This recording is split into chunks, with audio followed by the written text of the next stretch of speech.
এতটুকুতে কান্না? তোমার ইতালিয়ান অশালীন সৈনিক তো বাংলা রোমান্স জানে না বিয়ে। Italian romance is so hard Aynaz. যখন আমি তোমার পুরোটা দখল করব তখন কি করবে তুমি? প্রিয় পুরুষের এমন কথাবার্তা শুনে শরীর হিম হয়ে আসে আয়নাজের। লোকটা হাসছেন, ওনার শরীর কাঁপছে হাসির দরুন। আয়নাজের অপরিচিত লোকটা, সে বেশ বুঝেছে। কেমন হার্ড? আয়নাজ ছোট্ট করে জিজ্ঞাসা করে। নেবো না পাবে রোজ স্মল বি, বাট যেদিন পুরোটা আমার করব সেদিন বুঝবে জাভিয়ান কতটা ডেসপার্ট এই ছোট্ট মেয়েটার জন্য। ও, লজ্জায় বোকা বনে আয়নাজ। তার আঁখি জোড়ে কি ঘুম নেমেছে। সে লোকটাকে আরও প্রশ্ন করতে চায়, জামাটা টেনে উঠাতে চায়, তবে ভারী লোকটার দুর্ধর্ষ আচরণের জন্য কিছুটি ইচ্ছে হলো না। তার সুভাষ মানবের পিঠে হাত দেয়া আলগোছে। জাভিয়ান ইতোমধ্যে তার বউয়ের সত্তায় সুখ পেল নিজস্ব। ক্লান্তির অবকাশ শেষ হয় এই মেয়ের অবয়বে। গতকাল থেকেই তো একটা ধকলের ওপরেই ছিল। আয়নাজ লোকটার ঘাড়ে হাত বুলিয়ে দেয় আদুরে আবেশে। ধীরে ধীরেই তারও তন্দ্রায় নেমে যায় তার দুই পলক। জাভিয়ানের যখন ঘুম ভাঙে তখন সূর্যের আলোয় বাহির জগৎ স্পষ্ট। মোটা পর্দার আড়ালে সেই আলো ক্ষীণ আসছে কক্ষেই। গায়ের চাদর সরালে ঘুমন্ত আয়নাজের পবিত্রতায় সকালটা কেমন আদরে শুয়ে যায়। রাতে এত নড়াচড়া করেও সে জাভিয়ান থেকে নড়তে পারেনি। লোকটা যে বিশাল শক্তিশালী। সোহাগে জড়িয়েছিল তার বউয়ের অন্তরে, লেপ্টে রেখেছিল বউকে নিজের সত্তায়। বুকে অধর স্পর্শ করে সে মেয়েটার, ফিসফিস করে শুধায়, good morning my love, my wife. মেয়েটার ড্রেস ওপরে তুলে আলগোছে, চাদর দিয়ে ঢেকে দেয়। মোবাইলে চেক করে বোঝে কিং ইলহাম তাকে জরুরি তলবে ডেকেছে। সেটা দেখেই ভয়ানক হাসিতে অধর প্রসারিত করে। Now it's my turn to play the game mister Ilham. My wife is naive, but she is my whole world. তাকে বিভ্রান্তিতে ফেলে কষ্টদর হিসেব আমি খুব জঘন্যভাবে নেব। স্যার গো, আপনি কি করেছেন আমাকে? শরীর জ্বলছে খুব খুব খুব। আমি গোসল করতে চাই কিন্তু পারলাম না। এখন আমি কি করব? এভাবে কেউ এমনটা করে? আমি খুব কান্না করছি কিন্তু। আয়নাজ গোটা গোটা অক্ষরে জাভিয়ানকে মেসেজ পাঠায়। ঘুম ভাঙলে মেয়েটা অচিরেই কেঁপে ওঠে। রাতভর এক বিশাল শরীর তার সহিত চিপকে ছিল। সেটার রেশ এখনও যেন তনুই কিলবিল করছে। তন্দ্র ছুটতেই জাভিয়ানকে হাতড়ে খুঁজে পাশে। লোকটা ছিল না, ভেবেছিল তার গায়ের ওপর থেকে সরে বালিশে লোকটা, অথচ নেই। আলগোছে উঠে বসলেও বুকের দিকে একটা ভারী ভাব তাকে জেঁকে ধরে। গতরাতে সেথায় মানব কেমন উন্মাদ হয়েছিল।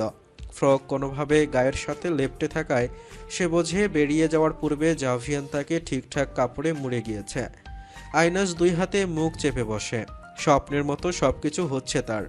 উপন্যাসের সেই বলিষ্ঠ নায়ককে জীবনে পেয়েছে, অথচ তার স্পর্শের ভারে কেমন নুইয়ে যায়।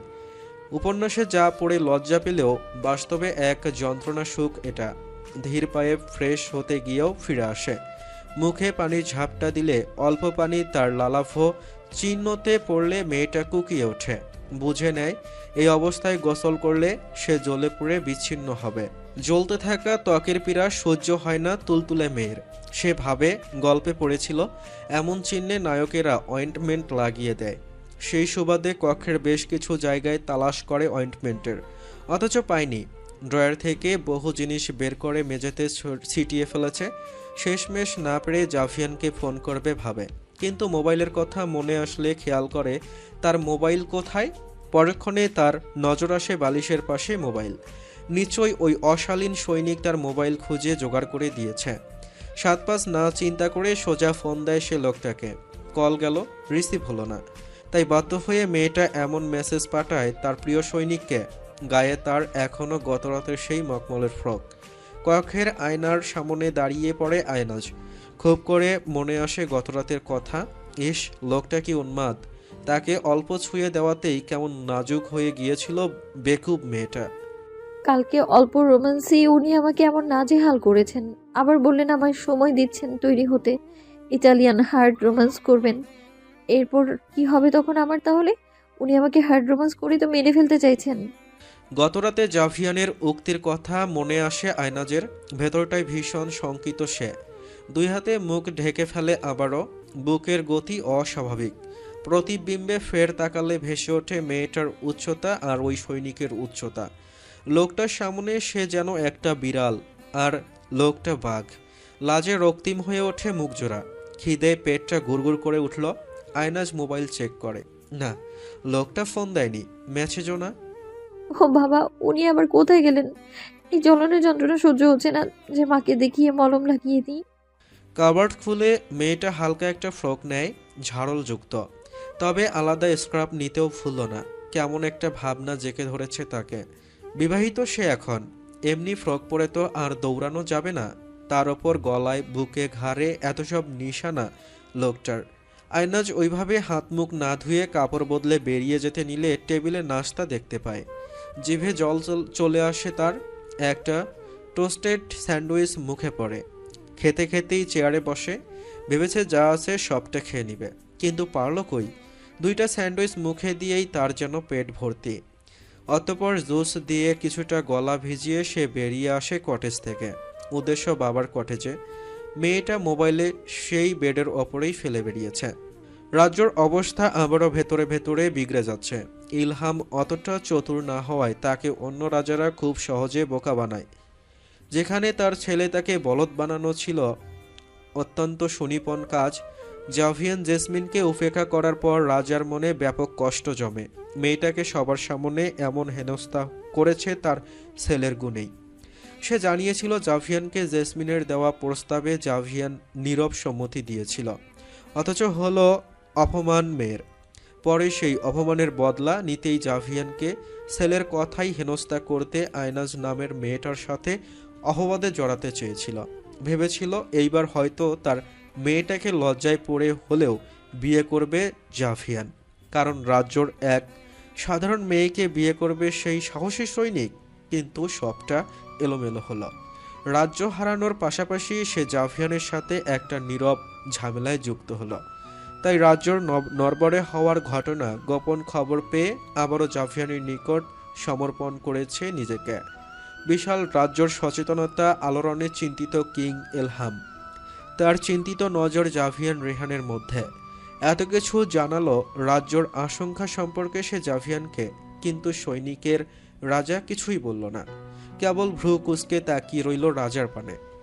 I am really sorry Javian Reyan, আমার গতকাল এমন পরিস্থিতি টানা ঠিক হয়নি। তুমি শুধু আমাকে শেষবারের মতো সাহায্য করো, আমার অস্তিত্ব বাঁচাতে সাহায্য করো। রাজা ইলহাম আকুতি করে। জুসে গলা ভিজিয়ে জাভিয়ান সোজা হয়ে বসে। তার পরনে কালো শার্ট চিকচিক করছে সোনালি আলোয়। আপনার সাথে আমার চুক্তি ছিল, যেটা আমার নীতিতে সেট করা আছে, কিন্তু আপনি আমার নীতিকে নড়বড় করেছেন। জাভিয়ান জবাব দেয় করকরে কণ্ঠে। সেটার জন্য আমি অনুতপ্ত। তুমি যা বলবে সব শুনবো, শুধু আমার রাজ্যকে বাঁচাও। ইলহাম অনুনয় করে ফের। আমার শর্ত আছে। জাভিয়ান জানিয়ে বলে কঠোর শব্দে। তার সেই শব্দে রাজ্যের বাকি ভিআইপি মেম্বাররাও নড়ে ওঠে। রাজ্যের অর্ধেক দখল যদি চেয়ে বসে এই মহান সৈনিক, ভেবেই তারা কানাকানি শুরু করলে ইলহামের কপাল বেয়ে ঘামের উৎপাত হয়। সাইলেন্স। ইলহাম কিছুটা কেঁপে জানায়। সবাই শান্ত হলে ইলহাম আবারও বলে ওঠে, মেনে নিতে প্রস্তুত আমি তোমার সত্য। রাজ্যের সবার সামনে বলতে হবে আমার ওয়াইফ কোনো খারাপ কাজে লিপ্ত ছিল না আমার সাথে। সেদিন হুটহাট আক্রমণের ঘটনায় তাকে আমি আমার কটেজে আশ্রয় দিয়েছিলাম। অ্যান্ড ইয়েস, আমার বউকে টাচ করার, হেনস্থা করার অপরাধী কায়নাতের হাত দুটো আমি কেটে ফেলব। জাভিয়ানের এমন বক্তব্যে পুরো টেবিল জুড়ে গা ছমছমে একটা পরিবেশ। রাজা ইলহামের আঁখিতে পানি চিকচিক করছে। সে কিছু আওড়ানোর পূর্বে জাভিয়ান ফের রাজাকে উদ্দেশ্য করে বলে, I don't want any gold or money. I only want these two conditions to be granted. My wife is the most precious to me. Her respect is the best gift for me. আমি কোনো সোনা বা টাকা চাই না। আমি শুধু চাই এই দুইটা শর্ত পূরণ করা হোক। আমার স্ত্রী আমার কাছে সবচেয়ে মূল্যবান, তার সম্মানই আমার কাছে সবচেয়ে বড় উপহার। আমার একমাত্র ছেলে, ও দুটো হাত কেটে রাজা ইলহাম আশাহত বলে ওঠে, আমার একমাত্র বউ মেয়েটা, সে আঘাত পেয়েছে, সহ্য করছে, কাউকে বলেনি। ওর কষ্ট আমি দেখতে পারি না। ও এমন ট্রমা নিয়ে বেঁচে থাকবে, এমন হাজব্যান্ড আমি না। চাইলে মেরে ফেলতে পারি ওই গোলাঙ্গারকে, কিন্তু বেঁচে থেকে মনের স্বাদ পাওয়া হিটস ডিফারেন্ট। জাভিয়ান উঠে দাঁড়ায়। সে দাঁড়ালে বাকিরাও কেমন নেতিয়ে যায়। এমন কঠোর রুথলেস সৈনিক যে হয় চোখে দেখা না দেখলে কখনো জানতো না। তাদের খাতায় বর্তমানে জাভিয়ান রেহান একটা আতঙ্কের নাম। আমি আমি আমি রাজি, তাও এই রাজ্যকে বেঁচে থাকতে আমাকে সাহায্য করো নাইট। রাজা ইলহাম অশ্রু জল ফেলে। ওকে, কল কায়নাত। ওর হাত কেটে ফেলার পর রাজ্যে মাইকিং দিয়ে অ্যানাউন্সমেন্ট করবেন আমার বউয়ের ইনোসেন্সের। জাভিয়ান তার শার্টের কালো হাতা কুনি পর্যন্ত বটে নেয়। কায়নাত আসে তার গার্ডের সহিত, অথচ রাজার ইশারায় সেই গার্ডরা তাকে চেপে ধরে। জাভিয়ানকে দেওয়া হয় তলোয়ার। কায়নাত বুঝতে পারলে আখির কঠোর ভয় ভিড় হয়। একই সাথে জমা হয় এক ভয়ানক ক্রোধ। তবে জাভিয়ান কোনো কিছুর তোয়াক্কা করল না। দুই ঘায়েই দুই হাতের কবজি ফেলে দেয় সেই পিচাসের। রক্তে ভেসে যাচ্ছে মেঝে, ছড়িয়ে পড়ে বহু রক্তের ফোঁটা তার শরীরে। জাভিয়ান ক্রোধে টকবাক করে জ্বলছে। তলোয়ার তার বুকের দিকে ঠেকিয়ে ফিসফিস করে কায়নাতকে শুধায়। আমার বউয়ের দিকে ভুলে নজর দিলে নেক্সট টাইম চোখ উপড়ে ফেলবো। তার হিংস্রতায় কয়েকজন তো বমি করে টেবিলে। কায়নাতকে দ্রুত চিকিৎসার জন্য নিয়ে যাচ্ছে তার গার্ডরা হাসপাতালের দিকে। ইলহাম চোখে আঙ্গুল চেপে অশ্রু ফেলে। জাভিয়ান ঝনঝন করে তলোয়ার ফেলে মেঝেতে। ইলহামের দিকে ফিরে কর্কশ কণ্ঠে শুধায়। কোনো দুর্ঘটনা ঘটবে না, যুদ্ধ ওরা বাতিল করেনি। আমি যেহেতু চলে যাচ্ছিলাম, বাতিলের কথা শুনে তাই তারা আপনার রাজ্যে গোপন হামলা চালানোর জন্য প্রস্তুত। তাদের উদ্দেশ্য ছিল যুদ্ধ থামানোর ঘোষণা করে আমাকে এখানে থেকে চলে যাওয়ার অপেক্ষায়। ইলহাম তার কথায় কেঁপে ওঠে। কি ভয়ানক এক ধ্বংসের হাত থেকে যেন বাঁচল। ছেলের দুর্ভাগ্যের কথা মাথা থেকে ঝরে ফেলে। সে জাভিয়ানকে বিচলিত হয়ে জিজ্ঞাসা করে। কি বলছো? আগামী মাসে সম্ভবত আমার চলে যাওয়া হবে। এরপর ওরা যুদ্ধের ঘোষণা দিবে বলে ঠিক করেছে। আক্রমণ হবে আচানক, তাই আমাদের ওদের বাজিমাত চলে তাদের টেক্কা দিতে হবে। জাভিয়ান তার মুখের দিকে রক্ত মুছে বলে। মানে? কিং ইলহাম তেতিয়ে ওঠে। আমাদের ওদের রাজ্যে আগে হামলা করতে হবে, তারপর আপনার রাজ্যে আপনারই থাকবে। ব্যাটালিয়নদের বলেন প্রস্তুতি নিতে। আগামী 2 দিনে হামলা চালানো এবং জয় নিশ্চিত করতে হবে। জাভিয়ান তার উত্তর জানিয়ে বেরিয়ে যেতে যেতে ফের আওড়ায়। আমি কটেজে যাওয়ার আগে যেন আমার বউয়ের পবিত্রতার ঘোষণা শুনতে পাই। জাভিয়ান ত্যাগ করে প্যালেসের চৌকাঠে। পকেট থেকে মোবাইল বের করলে দেখে মেয়েটার মেসেজ। মেসেজটা পড়তেই তার সকল হিংস্রতা চোয়াল শক্ত হয়ে যাওয়া কই উবে গেল। বিনিময়ে সে অধর প্রসারিত করে আলগোছে। My brainless pea. I'm fucking dying for his smell and touch. পরক্ষণে ভেসে আসে রাজা ইলহামের বক্তব্য, যা কয়েকবার করে জানাচ্ছে। আমি অত্যন্ত দুঃখের সাথে জানাচ্ছি, গতকাল সাহসী সৈনিক জাভিয়ান এবং তার স্ত্রীকে নিয়ে যে বিভ্রান্তি রটিয়েছে সেটা ভুল ছিল। আমাদের রাজ্যের মেয়ে ফুলের চেয়েও পবিত্র। তাদের বিবাহিত জীবন সুখের আসুক সর্বক্ষণ। কথাটা বারংবার প্রতিধ্বনিত হচ্ছে চারদিকে। দীর্ঘশ্বাস বেরিয়ে আসে জাভিয়ানের। তার লক্ষ্মী বউ এমন সম্মানের ব্যাপক। কটেজের সম্মুখে গিয়ে মেজাজ বিগড়ে যায় জাভিয়ানের। তার কটেজের সামনে দরজা লক করা, তালা নেই। মেয়েটাকে ফোন দেয়, মোবাইলের রিং পড়ে, অথচ রিসিভ হওয়ার নাম নেই। সে পাশে উকি দিল আয়নাজের বাবার কটেজে। সেখানে দরজার শটান খোলা। মাইকের শব্দে প্রায় রাজ্যের মানুষই ঘাড় বের করে করে বাইরে দেখছে। ভেঙেছে তাদের মনের ফুল।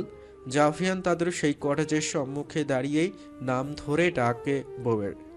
আয়নাজ, come out. তার নাম শুনেই আয়নাজ হাতের বরফ রেখে দৌড়ে নামে সিঁড়ি মেপে। সে আর এলি রাজার ঘোষণায় খুশি হলেও আয়নাজ জানে লোকটা নিশ্চয়ই তেজি ক্রোধে সবটা আদায় করেছে। এলি পেছন পেছন আসতে চেয়েও আসলো না। মেয়েটা এমন মাথায় স্ক্রাব চেপেই দৌড় দিল। স্ক্রাবটা হাজার বলেও খুলতে পারল না এলি। বরফ নিয়ে মেয়েটা কক্ষে ঢুকেছিল। রাজার মাইকিং শুনে বরফ হাতে মায়ের পানে এসে দাঁড়িয়েছিল। আবার জাভিয়ানের কণ্ঠ শুনেই দৌড়ায়। এতটা অস্থির এই মেয়ে। তাকে সিঁড়ি বেয়ে দৌড়াতে নামতে দেখে জাভিয়ান দুয়ার থেকেই চেঁচিয়ে ওঠে। দৌড়াও কেন? আয়নাজ এসে হাঁপাতে থাকে। সে জবাব দেওয়ার পূর্বে জাভিয়ান তার হাত আগলে নেয়। তাদের কটেজের দিকে যেতে যেতেই আয়নাজ বলে। আপনি ডাকছিলেন তাই। প্রয়োজন ছাড়া দৌড়াবে না। জাভিয়ান কথাটা বলেই দরজা বন্ধ করে। আয়নাজ লোকটার দিকে ভালো করে নজর দেয়নি, কিন্তু যখন দেখল তখন মেয়েটার আতঙ্কে পুরো শরীর ঠান্ডা হয়ে আসে। সে জাভিয়ানের দিকে তাকিয়ে কম্পিত কণ্ঠে শুধায়। রক্ত কেন? আপনি ঠিক আছেন?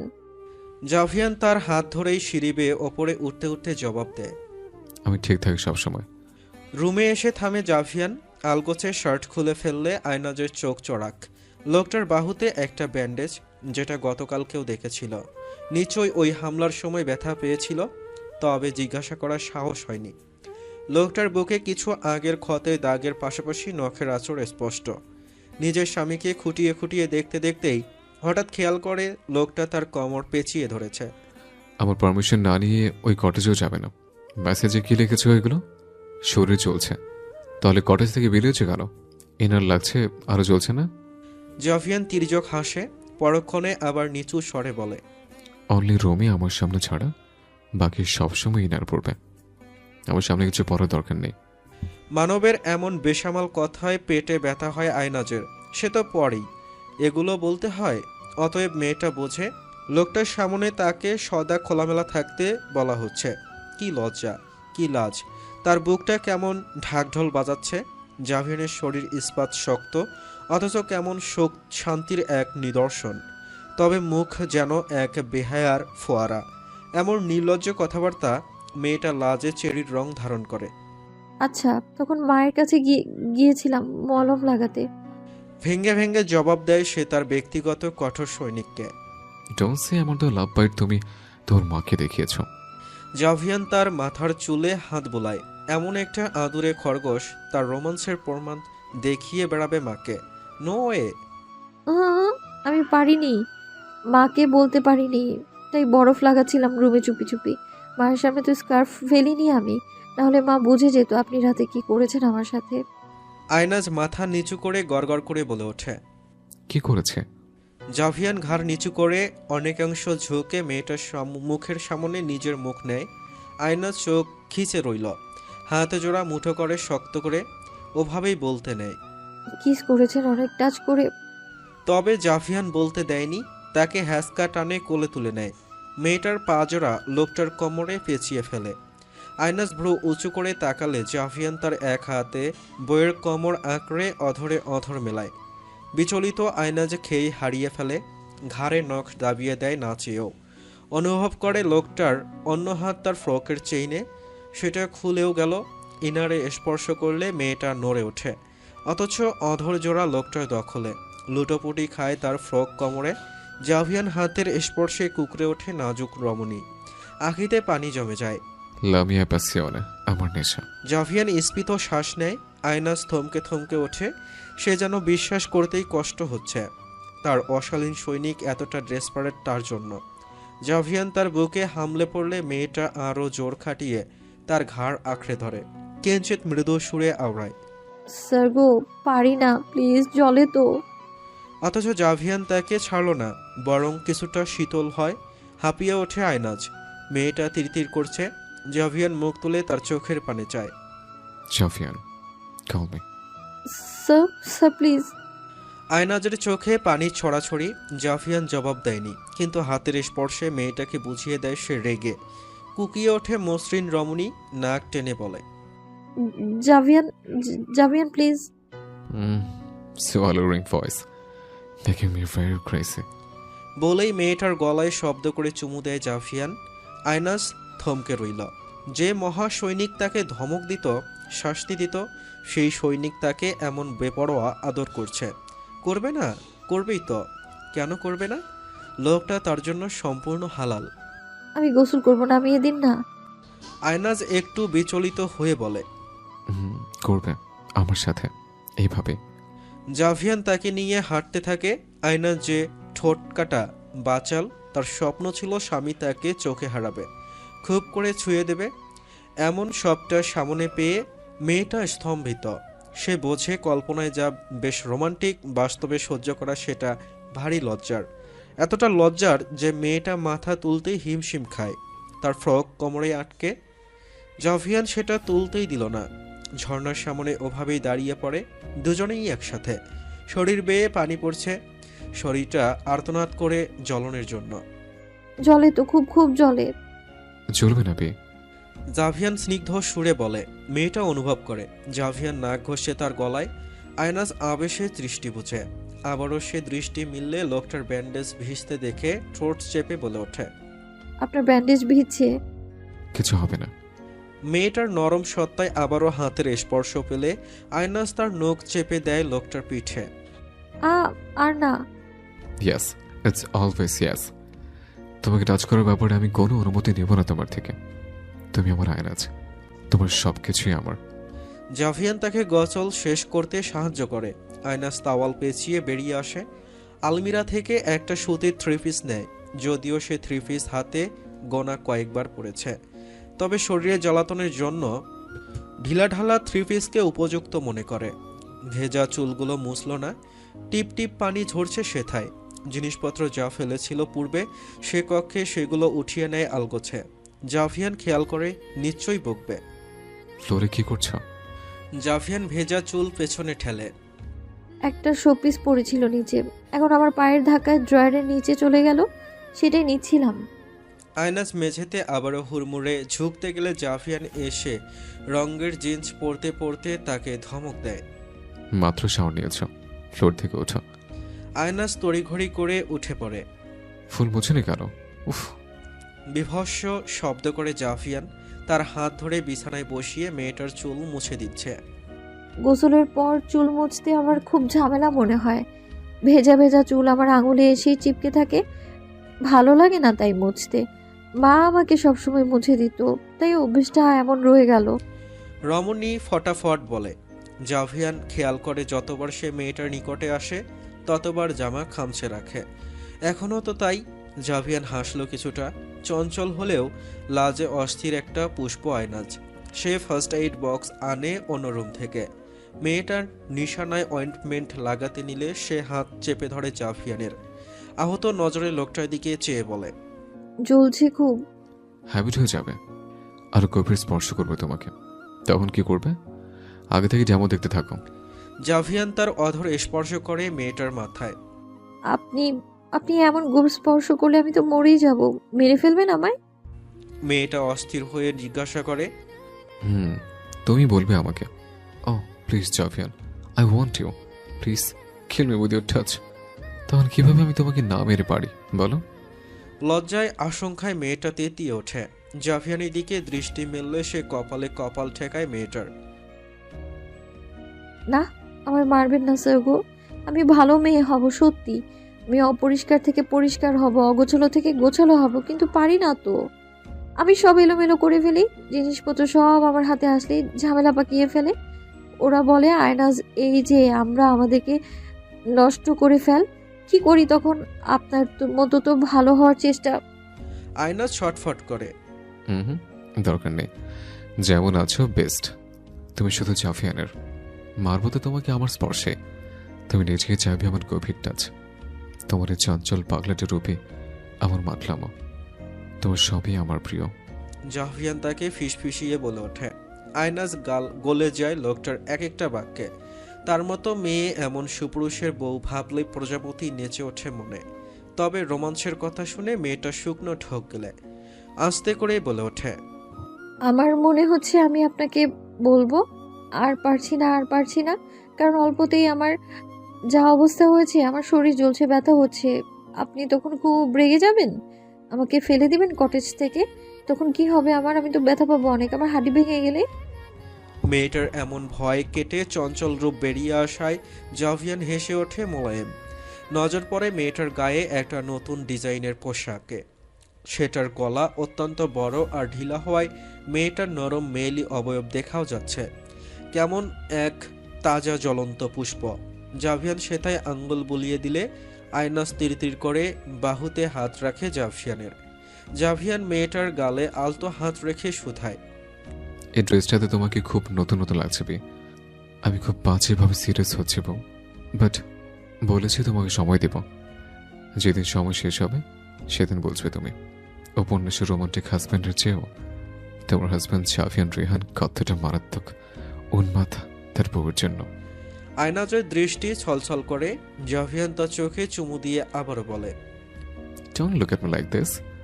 আমি কন্ট্রোল হারিয়ে ফেলে 2 দিন ঠিকভাবে আমার কোল ব্যথিত দাঁড়াতেও পারবে না মাই লাভলি ওয়াইফ।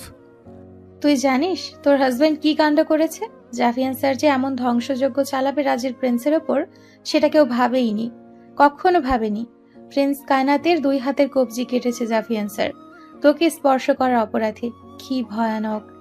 রাজা নিজেই রাজ্য বাঁচাতে এমনটা করতে সায় দিল। কি অদ্ভুত সবকিছু। এই সত্যি করে বলতো, প্রিন্স কায়নাত কি করেছিল তোর সাথে? আয়নাজের গায়ে কাটা দিয়ে ওঠে এক একটা বাক্যে। মেরি রাগান্বিত আবার চিন্তিত। প্রিন্সের কবজি কেটে ফেলার ঘটনা এখন পুরো রাজ্যে শিহরণ ছড়িয়ে দিচ্ছে। মেয়েটা অস্থির হয়ে শুনল সবটা। জাভিয়ানের প্রতিও একটা ভীতি ঢুকেছে মনে। কায়নাত তাকে স্পর্শ করেছে বিধেয় হাতের কবজি কেটে ফেলল এই রাগী সৈনিক। অথচ সেই সৈনিক রাতভর তার বুকে কি আরামে ঘুমিয়েছে। ঘুমের ঘরে আয়নাজ ভারী ভাব অনুভব করেছে বক্ষদেশে। ঘুম থেকে উঠে লোকটাকে দেখেনি, তবে একটা চিরকুট ছিল যেখানে জাভিয়ান তাকে কটেজ থেকে বেরোনের নিষেধাজ্ঞা দিয়ে রেখেছিল, সাথে নাস্তা খেয়ে নেওয়ার আহ্বান। তবে মেরি আসে বেলা 12টায়। এলিও সকালে এসেছিল মেয়েকে দেখতে, এখনও আছে। মেরির কথা সে শুনল মনোযোগ দিয়ে। আয়নাজ দৃষ্টি ফেলে রইল মেঝেতে। সে কি জবাব দেবে এইসবের? জাভিয়ানের প্রতি কেমন একটা হিংস্রতার প্রতিচ্ছবি ভেসে উঠছে তার মনে। চঞ্চল সরল মেয়েটা কেমন চুপসে রইল। ওই বলবি তুই? মেরি তাকে ধাক্কা দেয়। জিহ্বা দিয়ে ঠোঁট ভেজায় আয়নাজ। হিসিস করে বলে ওঠে, প্রিন্স কায়নাত আমাকে চরিত্র নিয়ে অনেক বাজে কথা বলেছিল, অশ্লীল অফারও করেছে। শুধু সেটা নয়, আমার বুকে খামচি দিয়ে রক্তাক্তও করেছিল। সেদিন প্রিন্স জেসমিনের ড্রেস দেখার জন্য যে প্যালেসে গেলাম, আমাকে ধাক্কা দিয়ে ফেলে দিয়েছিল, যার কারণে আমার হাঁটুতে বড্ড চোট পাই আমি। কি এত বড় কাজকর্ম করেছে সেই লোক, আর তুই বলিসনি আমাদের? এলি রাগান্বিত। মেয়েটার ওপর কতটা বিপদ গিয়েছে। ভাগ্যিস ভাগ্য সহায় ছিল বলে কায়নাতের ভোগ বস্তু হয়নি তার আদরের ছানা। আমাকে একটাবার বললি না এত কিছু হলো? মেরি আফসোস করে। কিভাবে বলি? বললেই তো উনি মেরে ফেলতেন আমায়। আমি জাভিয়ান স্যারকেও কিছু বলিনি, অথচ উনি বুঝে গিয়েছিলেন নিজ থেকেই। না হয় এমন সাহস কি আমার আছে যে প্রিন্সকে নিয়ে নালিশ করব? আয়নাজ শটফটে বলে ওঠে। এলি মেয়ের কথা শুনে উঠে পড়ে। স্বামীর সাথে কথা বলা প্রয়োজন। তার মেয়ের কারণেই তো অন্যের ছেলে কবজি হারিয়েছে, পাছে স্বামীর ওপর না সেটার ভর বইতে হয়। প্যালেসে কাজ করা বাধ্যতামূলক আরহামের জন্য। তোরা বস, আমি তোর বাবাকে ফোন করে কথা বলি। না জানের জন্যে তোর বাবার কিছুর হয়, কাকে বিশ্বাস করব এই পৃথিবীতে? ভদ্রমহিলা মাথা নাড়িয়ে আফসোসের সুরে বলে। ধীর পায়ে বাহিরের গেটের দিকে এগোয়। আয়নাজের মনেও একটা সংখ্যা কাজ করে। সত্যি তো, তার কারণে যদি কোনো সমস্যা হয় পরিবারের বা লোকটাকে তো রাজার পরিবার এখন দুশ্মন ভাববে। জাভিয়ান কি একটু বাড়াবাড়ি করলো না? কবজি কাটা কি খুব দরকার ছিল? কেমন একটা পীড়া নাড়া দিয়ে ওঠে তার। মেরিও মায়ের ডাকে চলে যায়। আয়নাজ পা ফেলে ধীরে কটেজের দ্বার বন্ধ করে শব্দ করে খুব করে দোয়া করে সৃষ্টিকর্তার নিকট তার স্বামী পরিবার যেন ঠিক থাকে, সুস্থ থাকে। তবে মেয়েটা স্থির না। এক নাগাড়ে পুরো ঘরে হাঁটছে, বুকের মধ্যে কেমন টালমাটাল। কারণ অনেক কিছুই। সে আপাতত জাভিয়ানকে বড্ড ভয় পাচ্ছে, সাথে চিন্তিত লোকটার জন্যে, পরিবারের জন্যে। লোকটাকে যদি রাজা মেরে ফেলে তার কারণেই তো। উফ, আবারও এই মেয়েটা সবার জানের বোঝা হয়ে যাচ্ছে। তপ্ত আখিজোড়া জল জমেছে। ছটফটে চক্ষু জোড়াতে কেমন ভীতি এসে হানা দেয়। জাভিয়ান নিশ্চয়ই তাকে ঘৃণা করে। তার জন্য রাজার শত্রু হলো যে। রাজার ছেলের কবজি কেটেছে, এটা সহজ কথা নয়। এটার পরিণাম কি ভয়াবহ হবে সেটা ভাবলেই আয়নাজের রুহ কেঁপে ওঠে। রমণী কক্ষে পৌঁছে আলতো হাঁটে, জানালার কিরানায় দাঁড়ায়। ভেতরটা অস্থির। লোকটা ঠিক থাকবে তো? বাহিরে রোদের বড্ড তেজ। সোনালি আভায় চিকচিক করছে প্রত্যেকটা কটেজ। দূরের পাহাড় আর প্যালেসের উঁচু চূড়া কি মোহনীয় লাগছে। সকালবেলা লোকটা কই গেল? এখনো আসলো না। দীর্ঘ নিঃশ্বাসের সাথে ঘুমট হয়ে রইল তার ভেজা চোখ দুটো। যুদ্ধের আগমন বা ট্রেনিংয়ের কথা প্রত্যেক সৈনিক জানলেও তাদের পরিবারকে এই বিষয়ে কিছু জানানোর উপায় নেই। রাজ্যর দরবার থেকে নিষিদ্ধ করা হয়েছে। বাতাসে কথা রটে, তাই সাবধানতার কারণে তথ্য গোপন রাখার নির্দেশনা। পল কাটে, তবে আয়নাজের চিন্তিত কান্নার অবসান হয় না। সে জাভিয়ানকে ফোন করে। লোকটা ফোন রিসিভ করলো না। মাকে ফোন করে, বাবা আর ভাইয়ের খোঁজ নেয়। তারা সুরক্ষিত, কিন্তু স্বামীর কোনো হদিস না পেয়ে অস্থির হয়ে ওঠে চঞ্চল তরুণী। সাথে নিজেকে দোষী সাব্যস্ত করে সবকিছুর জন্য। রাজা কখনোই তার প্রাণের স্বামীকে শান্তিতে থাকতে দিবে না, ছেলেকে আঘাত করার দায়ে।